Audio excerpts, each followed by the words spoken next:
All right, here we go. We are joined now by Ohio State's defense. Joining us is defensive coordinator Jim Knowles, Steele Chambers, and JT Tuimoloau. We'll start with an opening statement. Coach, if you can, with the magnitude of a semifinal game, just talk about any changes in preparation. Is it a normal week for you? Does it take on a bigger magnitude? How have preparations been going for you? Consistency is important. It's a critical thing to, the establishment of a defense that everyone can count on, where the players can be fast. And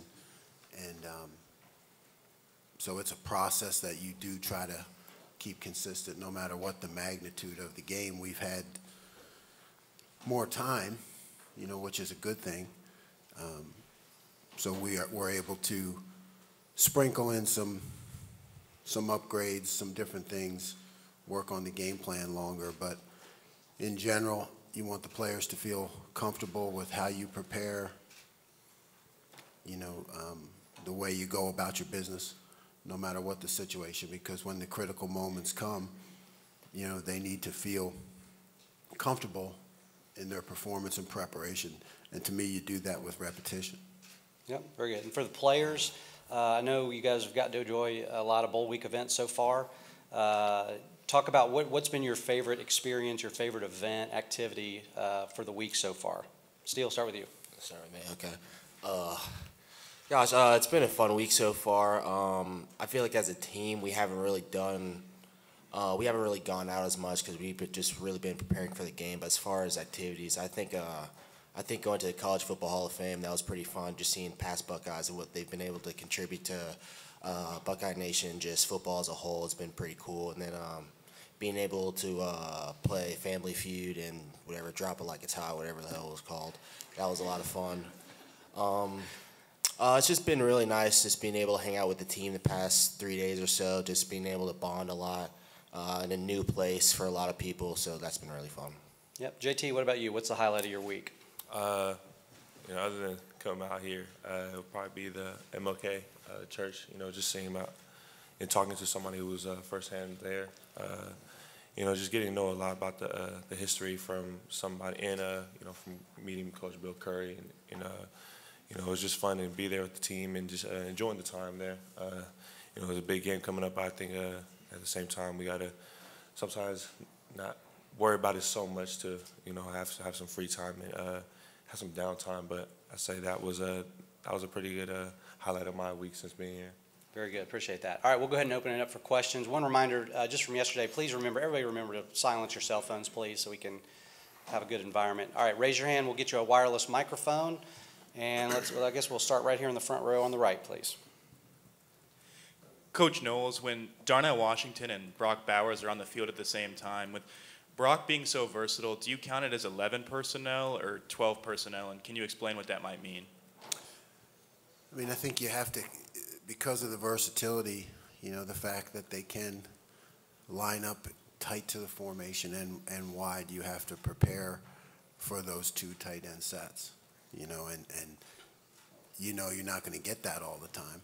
But if you're not prepared for that, they can do damage from the line of scrimmage. And then you make the adjustments when they move out. But they're certainly dangerous wherever they line up. All right, next we'll go second row on the left. Yeah, Rob Aller, Columbus Dispatch. Jim, when you look at what happened in the last game, do you try to fix, was that a game-specific situation? Things that went wrong, or were there deeper issues, and how do you differentiate between those and try to fix them in 5 weeks? Yeah, they're, it's explosive plays, really, what it came down to, and really what most football games come down to from a defensive standpoint. Something that we had been very good at when you look at our numbers over the course of the season. So, not systematic, just too many explosives. You have to look at those on an individual basis, determine what the issue was on that particular play, hold myself accountable for it. If it was a problem with the scheme, the players understand it. We deal with those as a defense together, because those are the critical factors in winning the game. And we talk about them, but we give solutions. All right, next we're going to stay on the left side all the way in the back. Jim, as you look at this Georgia, Dom Tiberi, WBNS TV, as you look at this Georgia offense, how big of a challenge is this? What are some of the biggest concerns in defending them? Yeah, well, that's a huge challenge. You know, one our guys have worked for all year. The versatility of the offense with the multiple tight ends who are extremely talented, receivers who can make plays in various ways throughout the field, running backs who can attack you both inside and outside, and a quarterback who just does a marvelous job of managing the whole thing. It's a complete offense. You know, it's developed like an NFL offense, and they have a bunch of tools at their disposal. So, you know, we need to be sound across the board and really play hard with great effort. You know, it is still football, and that makes a big difference. The effort of the players really makes a big difference.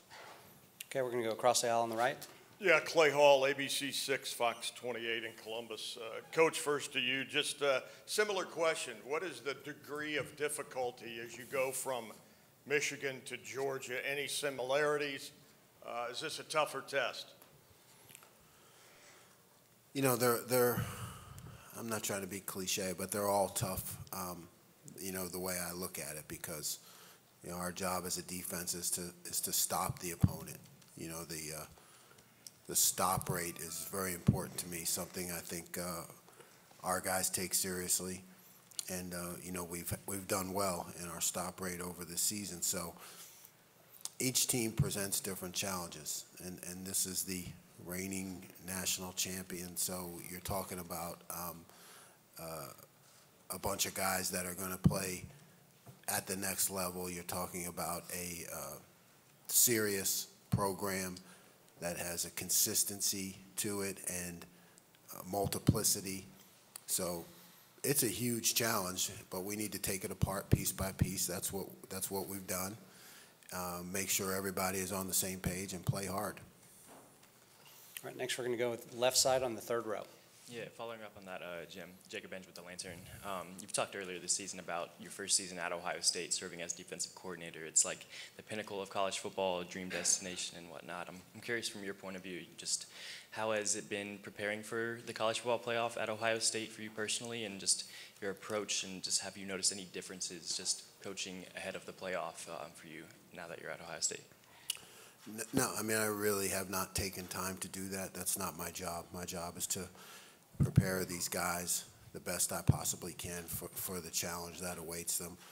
You know, these are the expectations of the Ohio State University. We expected to be here. When I took the job, I knew that it would lead to this. So we've made it to this spot, and you don't change what you're doing unless there's a problem. You know, so we certainly know the last game was not how we want to go out. We know there were the issues, and we've addressed them. But otherwise, you keep the same course of action. That gives the players confidence. They need to know they have a leader who believes in them, and that you know, we're going to have a great plan and allow them to play fast. All right, next over here, far right. Brooks Austin with Dogs Daily. Steele, we'll ask you an easy one. How's it feel to be back in Atlanta? Blessed Trinity kid. I figured I'd get that one. It's been fun. I live like 25 minutes away. It's just been really nice just having a close proximity to home, just having a lot of people from my family being able to come out to the game. They usually can't. It's just been nice. I tried to show everyone around. Couldn't get into the aquarium. That sucked. My dog's pretty close. That'll be fun to see him whenever the game's over. I think it's just really nice being able to come home, play in a place that's familiar to me before I got into college. I think that'll be really fun. All right, next we'll go here, front row, far left. Hey, Justin Felder, Fox 5 Atlanta. Steele, I'm going to follow up on that. You figured it was coming. You got some experience in this building with BT. What are your memories of playing inside Mercedes-Benz Stadium? And I know it's a business trip for you guys, but is it going to feel a little different in your hometown and in a building you've been in before? Yeah, I think my experience, it was like 50-50. We lost one year, won another. But, I mean, it's going to be really fun. What's it called? I think I think something for me that I take into account is that it's just a bigger stage. So I don't really like to dwell on the games in the past because this is a lot bigger deal, honestly, to me and to all the guys around me. So I try to forget about the past, just try to move forward, think about this game coming up as just something bigger than what I've been used to in the past. Staying on the left over here. Yeah, for JT and Steele, this is Steve Hellwagon with 24/7 Sports, Bucknuts in Columbus. Stetson Bennett, I think it was maybe the Tennessee game, he broke contain and juked the guy and got the ball into the end zone. And just how important will it be, ask the players, to get pressure on him and to not allow him to break contain and keep plays alive like that? JT, let's start with you. Stetson Bennett is a great player, a great quarterback. I think we just have to, just do our job and trust in each other. He has shown times where he can be very elusive, and I think we just have to stick to the game plan and just trust one another and do our job.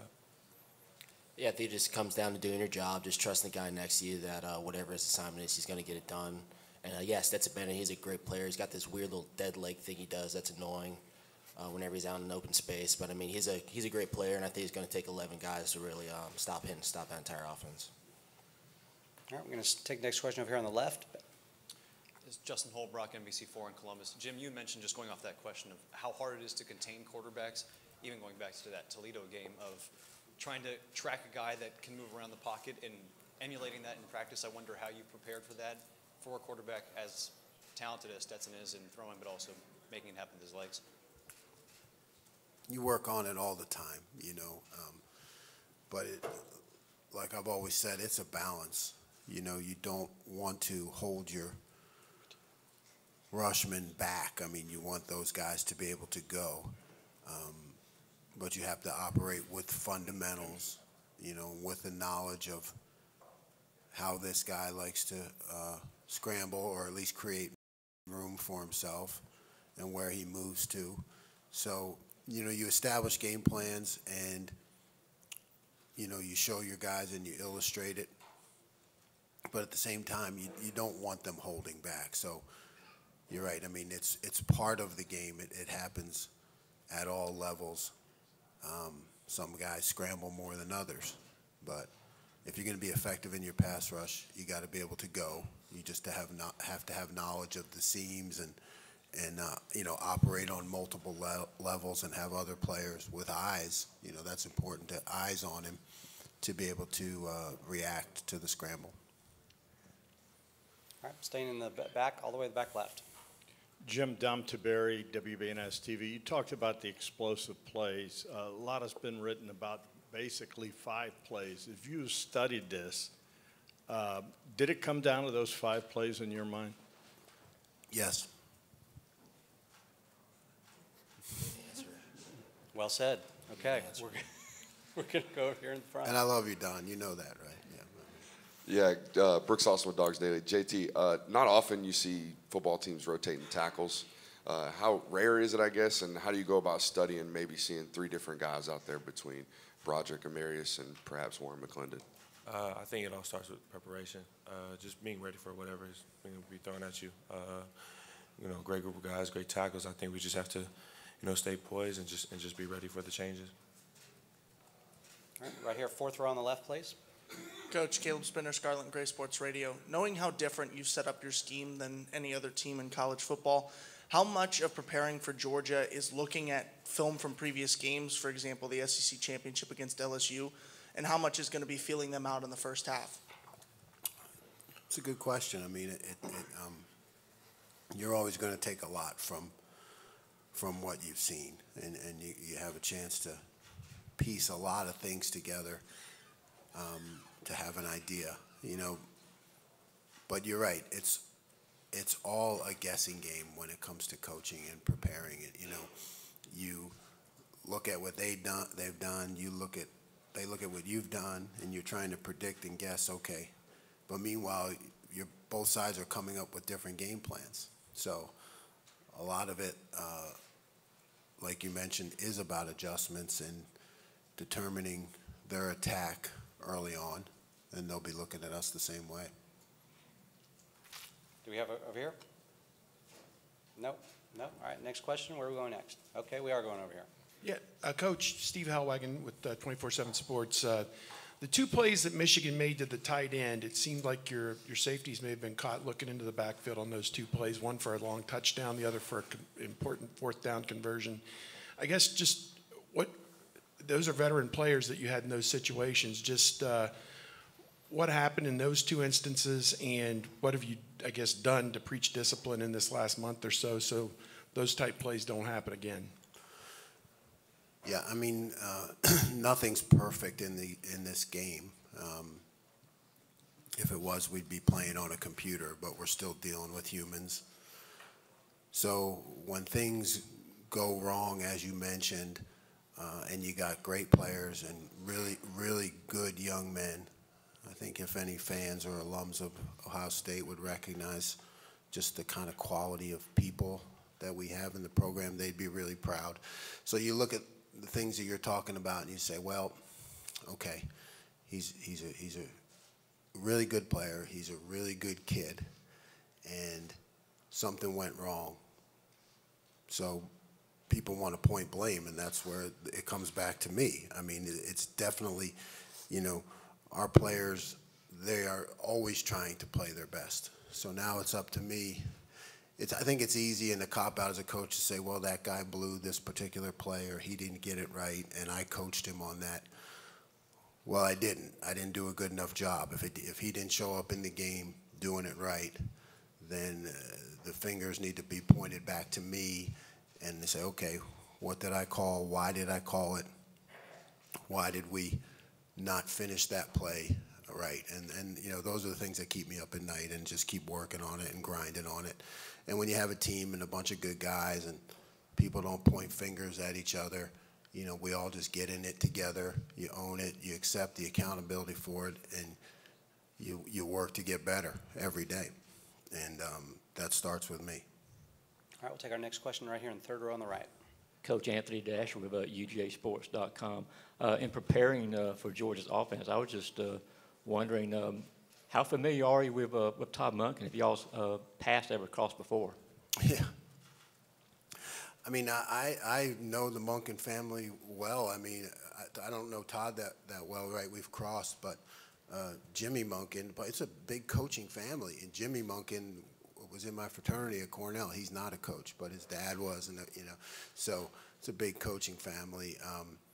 He certainly does a great job, and you can go back to all his stops, and he did a great job at Oklahoma State. So we have that in common. I don't know him well, but I know people that know him. Everybody knows each other in the profession. Just have a lot of respect for what he does. All right, next question. All right, back to the front row here on the right. Yeah, Coach Knowles, I guess just how difficult is it when the run game is effective for Georgia, and then also all their play action is built off of it, and all looks similar? I guess, Steele, you can answer as well. When you're a linebacker, how's that run game impacting, maybe your pass drop, where you're supposed to be off the play action? Go ahead, Steele. You want it? Yeah, no, go ahead, Steele. I can answer that. I mean, yeah, it's certainly hard. I mean, they certainly bait you with a lot of play action plays. I think at the end of the day, it's just following your eyes, just knowing your keys, knowing where you're supposed to be and what kind of situations. I think it's just having discipline. I think being able to play both the run and then also the play action. Your turn. No, it's. I mean, that's what complete offenses do to you. I mean, that's what they try to put you in conflict.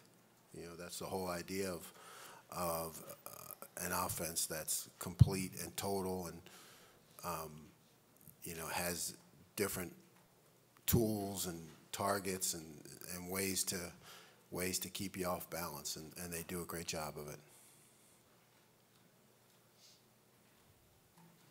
All right, we got time for a few more. Next questions. All right, let's go. Okay, right here in the. Yeah, just Jacob Benj with the Lantern for Steele and Jim both. We talked with Chip Trainum yesterday, and he talked about just returning to the state of Ohio where he grew up, playing running back and linebacker, just the pride he had in getting to wear the scarlet and gray for the team that he grew up in this state of. Just how have you noticed just the way he's prideful of playing for Ohio State in his home state, coming back to Ohio? How have you both noticed that, and just the way he's embraced the culture in your program? Yeah, I mean, I love Chip. I mean, as soon as he came in, he was just a huge, just big ball of energy for everybody. He's just a really great, upstanding guy. He's just been able to do whatever he can for the team, going from linebacker to running back, sometimes going to linebacker. He's just a good guy. He's a team guy, and I mean, I think he's a big reason why we are where we are this year. Just guys like that, just being selfless, just doing whatever it takes to get to the highest level, which we're now here. Yeah, great kid. I'm with Steele. You know, I'm afraid we might have lost him for good to running back. I don't know, but you know, he's just a lot of fun to be around. And like you said, you can sense that he's really happy to be home. And you know, we all cheer for him on offense, and because he's just a good guy. All right, left side all the way back. Hi, Dom Taberry, WBNS TV again. For all you guys, how anxious are you to get back on the field against this football team? And will this defense, Jim, do you detect an edge with your guys going into this game? We're anxious. I mean, the guys, they have an edge. I know they're grateful for the opportunity to be playing on the biggest stage, and really just want to go out and play their best. And you know, they're just hardworking, determined, have fun with it, but really focused, really focused on. I can sense that in our players.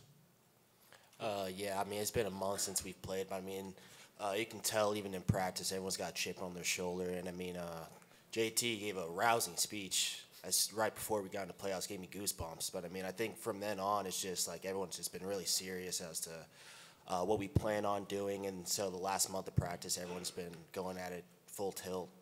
And I think that you can really see this on Saturday. All right. JT? Yeah, I mean, they pretty much hit on everything. Just being motivated, just staying patient, patiently waiting for Saturday to come. But yeah, in the meantime, just got to continue working.